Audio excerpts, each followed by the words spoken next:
Hello everyone. Today we're going to have a story called Mr. Happy at Sports Day. And there we go. Mr. Happy at Sports Day.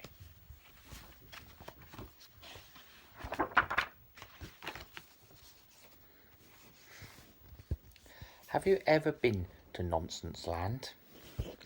In Nonsense Land, the grass is blue and the trees are red.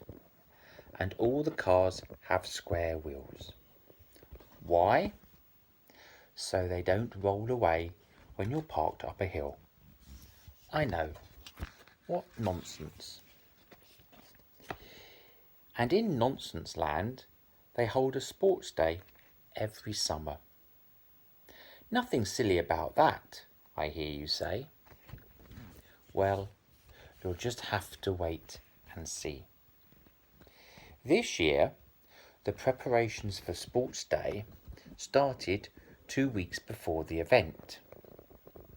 And being Nonsense Land, things happened somewhat differently to how you would have expected. Little Miss Scatterbrain got the sports field all ready.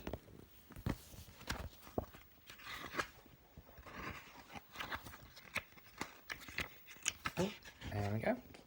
And Mr. Nonsense got the finishing line ready. A very silly looking finishing line. And the reason being, it's a boot.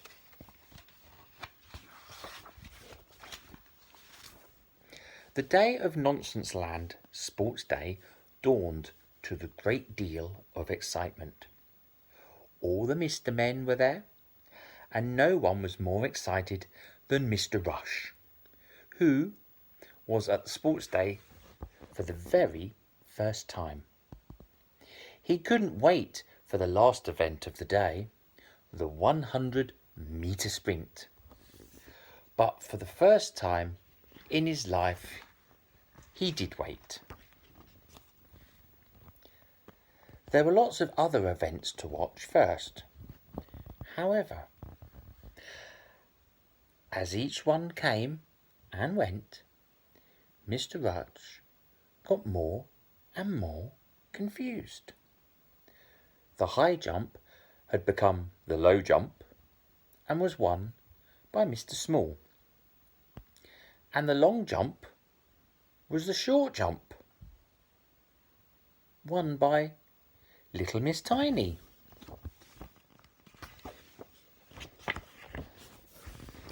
Throwing the hammer became throwing the jelly, won by Mr. Strong, whose jelly went a little bit further than he intended it to.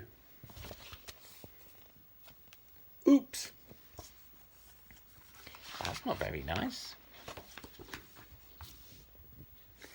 Little Miss Naughty was leading all the way in the sack race, but Mr. Nosy won it by his nose. And there. Yep, what a very big nose. For the swimming gala, Mr. Silly had filled the swimming pool with custard. Mr. Tickle won by a hand on the end of his extraordinary long arm.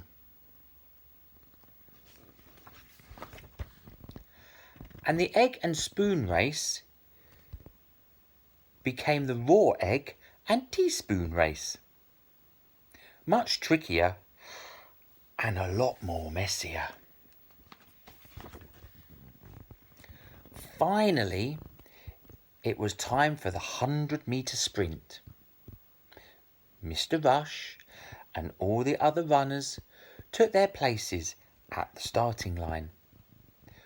The starting pistol fired.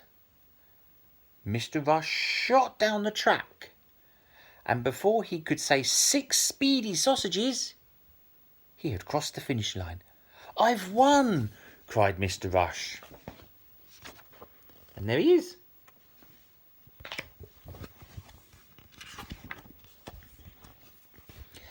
everyone gathered around for the prize presentation. Mr. Rush could not wait to hear the announcement. The King of Nonsense Land stood up on stage. In third place, he said, is Mr. Silly for the silliest running shoes ever. In second place, he continued, is little Miss Dotty for the silliest running outfit. And there's her running outfit.